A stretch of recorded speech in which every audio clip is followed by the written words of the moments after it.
ඕකේ මේ වීඩියෝ එක මම කියලා දෙන්න යන්නේ කොහොමද ඔයාලගේ ඉන්ටර්නෙට් කනෙක්ෂන් එකේ ස්පීඩ් එක බලාගන්න කියලා. සෝ ඒකට අපි ඉස්සෙල්ලාම බ්‍රවුසර් එකක් ඕපන් කරගන්න ඕනේ. මේ විදිහට බ්‍රවුසර් එක ඕපන් කරලා ඔයාලට පුළුවන් මෙතන සර්ච් බාර් එකේ ඔයාලට ගහන්න පුළුවන් check my internet speed කියලා. ඕකේ ඒක උඩ ක්ලික් කරාට පස්සේ ඔයාලට මෙතන පළවෙනියට එන වෙබ්සයිට් එකෙන් වෙබ්සයිට් එක උඩ ක්ලික් කරන්න. ක්ලික් කරාට පස්සේ මෙතන go කියලා බටන් එකක් තියෙනවා. go කියන බටන් එක උඩ ක්ලික් කරන්න. ඊට පස්සේ ඔයාලට පුළුවන් කනෙක්ෂන් ස්පීඩ් එක බලා ගන්න. අපිට ඉස්සෙල්ලාම පෙන්වන්නේ මේකේ ඩවුන්ලෝඩ් ස්පීඩ් එක මෙන්න මේ වගේ. ඕකේ ඩවුන්ලෝඩ් එකේ ස්පීඩ් එක මගේ තියෙනවා 19.68 ඩවුන්ලෝඩ් ස්පීඩ් එක mbps වලින් තමයි පෙන්වන්නේ. mbps කියන්නේ megabytes per second.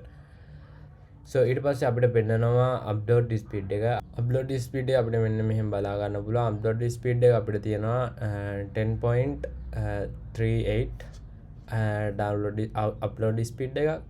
ඒ වගේම අපිට මෙතන connections multi connections Lanka communication PVT LTD තව අපේ සේවය එක හච් සේවය එක ඒවා ටික බලා ගන්න පුළුවන්. සෝ එහෙම තමයි ඔයාලගේ ඩවුන්ලෝඩ් ස්පීඩ් එක සහ අප්ලෝඩ් ස්පීඩ් එක අපි කිසිම ඇප් එකක් යූස් කරන්නේ නැතුව බලාගන්නේ. සෝ වීඩියෝ එක හොඳයි කියලා හිතනවා නම් subscribe කරන්න අමතක කරන්න එපා. මේ SMG Labs